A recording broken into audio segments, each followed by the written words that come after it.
ನಿಮ್ಮೆಲ್ಲರಿಗೂ ಕೂಡ ನಿಮ್ಮದೇ ಆಗಿರ್ತಕ್ಕಂಥ ಯೂಟ್ಯೂಬ್ ಚಾನಲ್ ಸ್ಟಡಿ ವಿತ್ ಪರಶುರಾಮ್ಗೆ ಸ್ವಾಗತ ಅಂತ ಹೇಳ್ತಾ ಇಂದಿನ ವಿಡಿಯೋದಲ್ಲಿ ನಾನು 8ನೇ ತರಗತಿ ಪ್ರಥಮ ಭಾಷೆ ಕನ್ನಡದಲ್ಲಿ SATSನಲ್ಲಿ LBA ಪಾಠ ಯೋಜನೆಗಳು ಯಾವ ರೀತಿಯಾಗಿ ಅಪ್ಡೇಟ್ ಮಾಡ್ಬೋದು ಅಂತ ಒಂದೆರಡು ಪಾಠಗಳನ್ನು ಮಾಡಲ್ ಆಗಿ ತೋರಿಸ್ತೀನಿ. ಸೊ 4ರಿಂದ 8ನೇ ತರಗತಿಯವರೆಗೆ ಎಲ್ಲ ವಿಷಯಗಳಲ್ಲಿ ನಮ್ಮ ಕಡೆ LBA ಲೆಸನ್ ಪ್ಲ್ಯಾನ್ಗಳು ಸಿಗ್ತವೆ. ಸೊ ಯಾರಿಗೆಲ್ಲ ಇಂಟ್ರೆಸ್ಟೆಡ್ ಇದ್ದಾನವರು ಈ PDF ಬೇಕಾದರೆ 9964050759ಗೆ ವಾಟ್ಸಪ್ಪಲ್ಲಿ ಮೆಸೇಜ್ ಮಾಡಿ ಅವುಗಳನ್ನು ಪರ್ಚೇಸ್ ಮಾಡ್ಬೋದು. ಸೊ ವಿಡಿಯೋನ ಸ್ಟಾರ್ಟ್ ಮಾಡುವ. ಸೊ ಎರಡು ಮಾಡಲಾಗಿ ನಾನು ನಿಮಗೆ ಲೆಸನ್ ಪ್ಲ್ಯಾನ್ಗಳನ್ನು ತೋರಿಸ್ತೀನಿ. ಫಸ್ಟ್ ಒನ್, ಮೊದಲ ಗದ್ಯ ಪಾಠ ಇತ್ತು ಮಗ್ಗದ ಸಾಹೇಬ. ಸೊ ಇದಕ್ಕೆ ಬೇಕಾಗ್ತಕ್ಕಂಥ ಕನಿಷ್ಠ 5ರಿಂದ 6 ಅವಧಿಗಳ ದಿನಾಂಕವನ್ನು ತಾವುಗಳು ಹಾಕ್ಕೊಡ್ರಿ. ಸೊ ಒಟ್ಟಾರೆ 3 ಕಲಿಕಾ ಫಲಗಳಿದ್ದಾವೆ. ಮೊದಲನೇದು, ತಾವು ಓದಿದ ಗದ್ಯ ಪದ್ಯ ಕತೆ ಕಾವ್ಯಗಳನ್ನು ಕುರಿತು ಅದರ ಸತ್ಯಾಸತ್ಯತೆಯ ಮೌಲ್ಯಗಳ ಬಗೆಗೆ ತಮ್ಮ ನಿರ್ಧಾರವನ್ನು ಅಭಿವ್ಯಕ್ತಪಡಿಸುತ್ತಾರೆ. ಸಂವೇದನಾತ್ಮಕ ಅಂಶಗಳಾದ ಜಾತಿ, ಧರ್ಮ, ಲಿಂಗ, ಆಚಾರ, ವಿಚಾರ, ರೂಢಿ, ಸಂಪ್ರದಾಯ, ಉಡುಗೆ ತೊಡುಗೆ ಮೊದಲಾದ ಅಂಶಗಳ ಬಗ್ಗೆ ಅನುಭವವನ್ನು ಮೌಖಿಕವಾಗಿ ಅಭಿವ್ಯಕ್ತವನ್ನು ಪಡಿಸ್ತಾರೆ.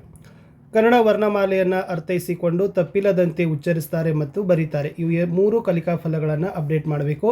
ಸೊ ಪಾಠಕ್ಕೆ ಬೇಕಾಗ್ತಕ್ಕಂಥ ಬೋಧನೋಪಕರಣಗಳಲ್ಲಿ ಸಿರಿಕನ್ನಡ ಪಠ್ಯಪುಸ್ತಕ ಇದೆ. ಪಾಠಕ್ಕೆ ಇರತಕ್ಕಂಥ ಸಂದರ್ಭೋಚಿತ ಚಿತ್ರಪಟಗಳು, PPTಗಳು, ವಿಡಿಯೋ ತುಣುಕುಗಳನ್ನು ಬಳಸ್ಬೋದು. ಹೊಸ ಪದಗಳ ಮಿಂಚುಪಟ್ಟಿ, ಪ್ರಶ್ನಾ ಲಕೋತೆಗಳು, ಪಾಠಾಧಾರಿತ ಮೌಲ್ಯಾಂಕನದ ಕೈಪಿಡಿ, LBA ಹ್ಯಾಂಡ್ಬುಕ್ಕನ್ನು ಬಳಸ್ತಕ್ಕಂಥದ್ದು. ಇನ್ನು ಪ್ರಕ್ರಿಯೆ ಮತ್ತು ಚಟುವಟಿಕೆಯಲ್ಲಿ ನೀವು ಸೆಲೆಕ್ಟ್ ಮಾಡ್ತಕ್ಕಂಥದ್ದು ಆರಂಭಿಕ ಹಂತದಲ್ಲಿ ಕತೆ ಹೇಳೋದು, ಬೆಳವಣಿಗೆ ಹಂತದಲ್ಲಿ ಗುಂಪು ಚಟುವಟಿಕೆ, ಮುಕ್ತಾಯದ ಹಂತದಲ್ಲಿ ಸಾರಾಂಶ ಮತ್ತು ಪುನರಾವಲೋಕನ ಮತ್ತು ಪ್ರಶ್ನೆ ಪೆಟ್ಟಿಗೆ. ಸೊ ಇಲ್ಲಿ ಘಟಕವಾರು ಮೌಲ್ಯಮಾಪನದಲ್ಲಿ ಎಷ್ಟು 5 ಅಂಶಗಳನ್ನು ಹಾಕ್ಬೋದು. ಮೊದಲನೇದು, ವಸ್ತುನಿಷ್ಠ ಮತ್ತು ವಿವಿಧ ಮಾದರಿಯ ಪ್ರಶ್ನೆಗಳನ್ನು ಕೇಳೋದು, ದೀರ್ಘ ಉತ್ತರ ಮತ್ತು ಸಂದರ್ಭ ಸ್ವಾರಸ್ಯ ಹೇಳಿಕೆಗಳಿಗೆ ಉತ್ತರ ಪಡೆಯೋದು, ವರ್ಣಮಾಲೆ ವ್ಯಾಕರಣ ಅಂಶಗಳ ಕುರಿತು ಪ್ರಶ್ನೆಗಳನ್ನು ಕೇಳೋದು, ಗೋರೂರು ರಾಮಸ್ವಾಮಿ ಅಯ್ಯಂಗಾರ ಅವರ ನಮ್ಮ ಊರಿನ ರಸಿಕರು ಕೃತಿಯಲ್ಲಿ ಬರುವ ಶಾಲು ಸಾಬಿಯ ವಿಚಾರವನ್ನು ಓದಲು ಪ್ರೇರೇಪಣೆ ಕೊಡೋದು, ಪಾಠಾಧಾರಿತ ಮೌಲ್ಯಾಂಕನ ಪರೀಕ್ಷೆಯನ್ನು ನಡೆಸೋದು. ಪ್ರತಿ ಹಂತದ ಎಕ್ಸ್ಪ್ಲನೇಷನನ್ನು ಕೊಟ್ಟಿದ್ದೀವಿ, ವಿವರಣೆಯನ್ನು ಕೊಟ್ಟಿದ್ದೀವಿ.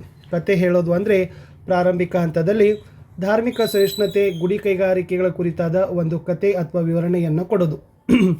ಬೆಳವಣಿಗೆ ಹಂತದಲ್ಲಿ ಮೊದಲಿಗೆ ಪಾಠದ ಆಶಯ, ಕೃತಿಕಾರರಾದ ಬಾಗಲೋಡಿ ದೇವರಾಯ ಅವರ ಪರಿಚಯವನ್ನು ಮಾಡಿಕೊಡೋದು, ಆದರ್ಶ ವಾಚನ ಮಾಡೋದು, ಕೇಂದ್ರೀಯ ಪ್ರಶ್ನೆಗಳನ್ನು ನೀಡಿ ಮೌನ ಓದನ್ನು ನೀಡೋದು, ಹೊಸ ಪದಗಳ ಪರಿಚಯ ಮಾಡೋದು, ಪಾಠದ ವಿವರಣೆಯನ್ನು ಚಿತ್ರಪಟ, PPT, ವಿಡಿಯೋಗಳನ್ನು ಬಳಸಿ ಕೊಡೋದು, ಗುಂಪಿನಲ್ಲಿ ಪಾಠದ ಆಶಯ ಮತ್ತು ಸಾರಾಂಶವನ್ನು ಮಂಡನೆ ಮಾಡಿಸೋದು, ವ್ಯಾಕರಣದಲ್ಲಿ ವರ್ಣಮಾಲೆಯ ಕುರಿತು ಪರಿಚಯವನ್ನು ಮಾಡಿಕೊಡೋದು.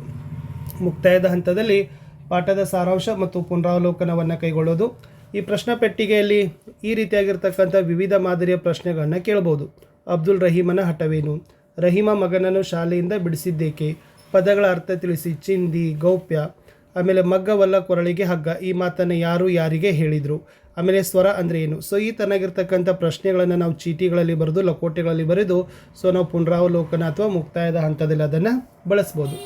ಇನ್ನು ಘಟಕವಾರು ಮೌಲ್ಯಮಾಪನದಲ್ಲಿ ಡೀಟೇಲ್ ಆಗಿ ಅಂತಂದರೆ ವಸ್ತುನಿಷ್ಠ ಮತ್ತು ವಿವಿಧ ಮಾದರಿಯ ಪ್ರಶ್ನೆಗಳಂತಂದರೆ ಇಲ್ಲಿ ವಿಶೇಷವಾಗಿ ನಾವು ಅಭ್ಯಾಸ ಚಟುವಟಿಕೆಯಲ್ಲಿರ್ತಕ್ಕಂಥ ಎಲ್ಲ ಪ್ರಶ್ನೆಗಳಿಗೆ ನಾವೇನು ಮಾಡ್ತೀವಿ, ಉತ್ತರಗಳನ್ನು ಚರ್ಚೆಯನ್ನು ಮಾಡೋದಾಗಿರ್ಬೋದು. ಅದು ರಹೀಮ ಮಗ್ಗವನ್ನು ಮುಟ್ಟದೆ ಎಷ್ಟು ವರ್ಷಗಳಾಗಿತ್ತು, ಬಾಗಲೋಡಿ ದೇವರಾಯರ ಹುಟ್ಟೂರು ಯಾವುದು, ನವೀನ ಶಿಕ್ಷಣದ ವೈಶಿಷ್ಟ್ಯವೇನು, ದೇವರು ದೊಡ್ಡವನು, ದೇವರು ದಯಾಳು, ಇದರ ಸಂದರ್ಭವನ್ನು ಬರೀರಿ. ಆಮೇಲೆ ವರ್ಣಮಾಲೆ ವ್ಯಾಕರಣದ ಅಂಶಗಳ ಕುರಿತು ಪ್ರಶ್ನೆ ಕೇಳ್ಬೋದು. ವರ್ಗೀಯ ವ್ಯಂಜನಗಳ ಸಂಖ್ಯೆ ಎಷ್ಟು, ಟ ವರ್ಗದ ವ್ಯಂಜನಗಳನ್ನು ತಿಳಿಸಿ. ಇನ್ನು ಗೋರೂರು ರಾಮಸ್ವಾಮಿ ಅಯ್ಯಂಗಾರ ಅವರ ನಮ್ಮ ಊರಿನ ರಸಿಕರು ಈ ಕೃತಿಯಲ್ಲಿ ಬರುವ ಶಾಲು ಸಾಬಿಯ ವಿಚಾರವನ್ನು ಓದಲು ತಿಳಿಸೋದು. ಇನ್ನು ಲಿಖಿತ ಮೌಖಿಕ ಪ್ರಶ್ನೆಗಳನ್ನು ಒಳಗೊಂಡಂತೆ ಒಂದು ಪ್ರಶ್ನೆ ಪತ್ರಿಕೆಯನ್ನು ತಯಾರಿಸಿ ಪಾಠಾಧಾರಿತ ಮೌಲ್ಯಾಂಕನ LBAಗಳನ್ನು ಮಾಡೋದು. ಇಷ್ಟು ಫಸ್ಟ್ ಲೆಸನ್ ಏನಾಯ್ತು ಅಂತಂದರೆ LBA ಲೆಸನ್ ಪ್ಲ್ಯಾನ್ ಮುಗೀತು. ಇನ್ನು ಮೊದಲ ಪದ್ಯ ಪಾಠ ಇದೆ. ಸೊ ಕನ್ನಡಿಗರ ತಾಯಿ. ಸೊ ಈ ಪದ್ಯದ ಒಂದು ಲೆಸನ್ ಪ್ಲ್ಯಾನನ್ನು ನೋಡೋಣ. ಸೊ ಇಲ್ಲಿ 2 ಕಲಿಕಾ ಫಲ ಇದ್ದಾವೆ. ತಾವು ಓದಿದ ಗದ್ಯ ಪದ್ಯ ಕತೆ ಕಾವ್ಯಗಳನ್ನು ಕುರಿತು ಅದರ ಸತ್ಯಾಸತ್ಯತೆಯ ಮೌಲ್ಯಗಳ ಬಗೆಗೆ ತಮ್ಮ ನಿರ್ಧಾರವನ್ನು ಅಭಿವ್ಯಕ್ತಪಡಿಸ್ತಾರೆ. ವಾಕ್ಯ ರಚನೆಯಲ್ಲಿ ಗಾದೆಯ ಅರ್ಥ, ಮಹತ್ವ ಹಾಗೂ ಮೌಲ್ಯವನ್ನು ಅರಿತಾರೆ. ಇನ್ನು ಬೋಧನೋಪಕರಣಗಳಿಗೆ ಬಂದರೆ ಸಿರಿಕನ್ನಡ ಪಠ್ಯಪುಸ್ತಕ, ಸಂದರ್ಭೋಚಿತ ಚಿತ್ರಪಟಗಳು, PPTಗಳು, ವಿಡಿಯೋ ತುಣುಕುಗಳು, ಹೊಸ ಪದಗಳ ಮಿಂಚುಪಟ್ಟಿಗಳು, ಪ್ರಶ್ನಾ ಲಕೋಟೆಗಳು, ಪಾಠಾಧಾರಿತ ಮೌಲ್ಯಾಂಕನದ ಕೈಪಿಡಿ. ಇನ್ನು ಪ್ರಕ್ರಿಯೆ ಮತ್ತು ಚಟುವಟಿಕೆಯಲ್ಲಿ ಆರಂಭಿಕ ಹಂತದಲ್ಲಿ ದೇಶಭಕ್ತಿ ಗೀತೆ ಅಂದರೆ ಒಂದು ಕತೆ ಕವನ ಅಂತ ಇದೆ, ಕವನ ಅಥವಾ ಹಾಡು. ಬೆಳವಣಿಗೆ ಹಂತದಲ್ಲಿ ಗುಂಪು ಚಟುವಟಿಕೆ, ಮುಕ್ತಾಯದ ಹಂತದಲ್ಲಿ ಸಾರಾಂಶ ಮತ್ತು ಪುನರಾವಲೋಕನ, ಪ್ರಶ್ನಾ ಪೆಟ್ಟಿಗೆ. ಘಟಕವಾರು ಮೌಲ್ಯಮಾಪನದಲ್ಲಿ ನಾವು ಬರಿಬೋದು. ವಸ್ತುನಿಷ್ಠ ಮತ್ತು ವಿವಿಧ ಮಾದರಿಯ ಪ್ರಶ್ನೆ ಕೇಳೋದು, ದೀರ್ಘ ಉತ್ತರ ಮತ್ತು ಸಂದರ್ಭ ಸ್ವಾರಸ್ಯ ಹೇಳಿಕೆಗಳಿಗೆ ಉತ್ತರ ಪಡೆಯೋದು, ಗುಣಿತಾಕ್ಷರ ಈ ವ್ಯಾಕರಣಾಂಶದ ಕುರಿತು ಪ್ರಶ್ನೆ ಕೇಳೋದು, ಪದ್ಯಪಾಠವನ್ನು ಕಂಠಪಾಠ ಮಾಡಿಸೋದು, ಕವಿತೆಯಲ್ಲಿ ಬರುವ ಹುತಾತ್ಮರ ಭಾವಚಿತ್ರ ಸಂಗ್ರಹಿಸ್ತಕ್ಕಂಥ ನಿಯೋಜನೆ ಕಾರ್ಯ ಕೊಡೋದು, ರಾಷ್ಟ್ರಕವಿ ಎಂ ಗೋವಿಂದ ಪೈ ಅವರ ಗಿಳಿವಿಂಡು ಕವನ ಸಂಕಲನದ ಕವಿತೆಗಳನ್ನು ಓದಲು ತಿಳಿಸೋದು, ಗಾದೆ ಮಾತುಗಳನ್ನು ವಿಸ್ತರಿಸಿ ಬರೆಯಲು ತಿಳಿಸೋದು, ಪಾಠಾಧಾರಿತ ಮೌಲ್ಯಾಂಕನ LBA ಘಟಕ ಪರೀಕ್ಷೆಯನ್ನು ಮಾಡೋದು. ಪ್ರತಿ ಹಂತದಲ್ಲಿರ್ತಕ್ಕಂಥ ವಿವರಣೆಯನ್ನು ನೋಡೋದಾದರೆ, ಆರಂಭಿಕ ಹಂತದಲ್ಲಿ ನಾವು ದೇಶಭಕ್ತಿ ಗೀತೆ ಅಂತ ಹೇಳಿವಿ. ಅಂದರೆ ಇಲ್ಲಿ ಕನ್ನಡ ನಾಡು ನುಡಿಯ ಬಗ್ಗೆ ಅಭಿಮಾನವನ್ನು ಮೂಡಿಸ್ತಕ್ಕಂಥ ಒಂದು ದೇಶಭಕ್ತಿ ಗೀತೆಯ ಧ್ವನಿ ಸುರುಳಿಯನ್ನು ಕೇಳಿಸ್ಬೋದು ಅಥವಾ ಮಕ್ಕಳಿಂದ ಹಾಡಿಸಲೂಬಹುದು. ಬೆಳವಣಿಗೆ ಹಂತದಲ್ಲಿ ಮೊದಲಿಗೆ ಪದ್ಯದ ಆಶಯ ಮತ್ತು ಕೃತಿಕಾರರಾದ ಎಂ ಗೋವಿಂದ ಪೈ ಅವರ ಪರಿಚಯ ಮಾಡಿಕೊಡೋದು, ಪದ್ಯವನ್ನು ಮಾದರಿಯಾಗಿ ಹಾಡಿ ಅಥವಾ ಧ್ವನಿ ಸುರುಳಿಯನ್ನು ಕೇಳಿಸಿ ಮಕ್ಕಳಿಂದ ರಾಗಬದ್ಧವಾಗಿ ಸಾಮೂಹಿಕವಾಗಿ ಅಥವಾ ವೈಯಕ್ತಿಕವಾಗಿ ಹೇಳಿಸೋದು, ಪದ್ಯದಲ್ಲಿನ ಹೊಸ ಪದಗಳ ಪರಿಚಯವನ್ನು ಮಾಡಿಕೊಡೋದು, ಪದ್ಯಪಾಠವನ್ನು ಖಂಡ ಪದ್ಧತಿಯ ಮೂಲಕ ವಿವರಣೆಯನ್ನು ಕೊಡೋದು. ಆಮೇಲೆ ಗುಂಪಿನಲ್ಲಿ ಪದ್ಯದ ಆಶಯ ಸಾರಾಂಶವನ್ನು ಮಂಡನೆ ಮಾಡಲು ತಿಳಿಸೋದು, ಗುಣಿತಾಕ್ಷರ ವ್ಯಾಕರಣ ಅಂಶದ ಕುರಿತು ಪರಿಚಯವನ್ನು ಮಾಡಿಕೊಡೋದು. ಮುಕ್ತಾಯದ ಹಂತದಲ್ಲಿ ಸಾರಾಂಶ ಮತ್ತು ಪುನರಾವಲೋಕನ, ಇಲ್ಲಿ ಪಾಠದ ಸಾರಾಂಶ ಅಥವಾ ಪುನರಾವಲೋಕನ ಮಾಡೋದು. ಪ್ರಶ್ನೆ ಪೆಟ್ಟಿಗೆಯಲ್ಲಿ ವಿವಿಧ ಮಾದರಿಯ ಪ್ರಶ್ನೆಗಳನ್ನ ಕೇಳ್ಬೋದು. ನಮ್ಮನ್ನು ಆಳುವವಳು ಯಾರು, ಕನ್ನಡಿಗರ ಪಾಡು ಏನು, ಪದಗಳ ಅರ್ಥ ತಿಳಿಸಿ, ನಗಾಳಿ ವಸಗೆ, ನಿನ್ನ ಕಲ್ಲೇ ನುಡಿಸುವುದಲ್ಲ, ಈ ಮಾತು ಯಾರು ಯಾರಿಗೆ ಹೇಳಿದರು, ಗುಣಿತಾಕ್ಷರ ಅಂದ್ರೇನು ಮುಂತಾದ ಪ್ರಶ್ನೆಗಳನ್ನು ನಾವೇನು ಮಾಡ್ಬೋದು, ಸಾರಾಂಶ ಮತ್ತು ಪುನರಾವಲೋಕನದ ಹಂತದಲ್ಲಿ ಸಹಿತನೂ ಕೂಡ ಬಳಸಬಹುದು. ಇನ್ನು ಘಟಕವಾರು ಮೌಲ್ಯಮಾಪನದಲ್ಲಿ ವಸ್ತುನಿಷ್ಠ ಮತ್ತು ವಿವಿಧ ಮಾದರಿಯ ಪ್ರಶ್ನೆಗಳಲ್ಲಿ ಅಂದರೆ ಈ ಅಭ್ಯಾಸ ಚಟುವಟಿಕೆಯಲ್ಲಿರ್ತಕ್ಕಂಥ ಎಲ್ಲ ವಿಭಾಗದ ಪ್ರಶ್ನೆಗಳಿಗೆ ಉತ್ತರಗಳನ್ನು ಪಡೆಯೋದು. ಫಾರ್ ಎಕ್ಸಾಂಪಲ್, ಕನ್ನಡ ತಾಯಿಯನ್ನು ಮರೆಯಲು ಸಾಧ್ಯವಿಲ್ಲ ಏಕೆ, ಕನ್ನಡದ ಕವಿಶ್ರೇಷ್ಠರ ಹಿರಿಮೆ ಏನು ಅಂತಕ್ಕಂಥ ಈ ದೀರ್ಘ ಉತ್ತರ ಮತ್ತು ಸಂದರ್ಭ ಸ್ವಾರಸ್ಯ ಹೇಳಿಕೆಗಳಿಗೆ ಪ್ರಶ್ನೆಗಳನ್ನು ಸಹಿತ ಕೇಳ್ಬೋದು. ಇನ್ನು ಗುಣಿತಾಕ್ಷರದಲ್ಲಿ ವ್ಯಾಕರಣದ ಅಂಶಗಳ ಕುರಿತು ಪ್ರಶ್ನೆ ಕೇಳೋದು, ಪದ್ಯಪಾಠವನ್ನು ಕಂಠಪಾಠ ಮಾಡಿಸೋದು, ಕವಿತೆಯಲ್ಲಿ ಬರುವ ಹುತಾತ್ಮರ ಭಾವಚಿತ್ರವನ್ನು ಸಂಗ್ರಹಿಸ್ತಕ್ಕಂಥ ನಿಯೋಜನೆ ಕಾರ್ಯವನ್ನು ಕೊಡೋದು, ಎಂ ಗೋವಿಂದ ಪೈ ಅವರ ಗಿಳಿವಿಂಡು ಕವನ ಸಂಕಲನದ ಕವಿತೆಗಳನ್ನು ಓದಲು ಪ್ರೇರೇಪಣೆಯನ್ನು ಮಾಡೋದು.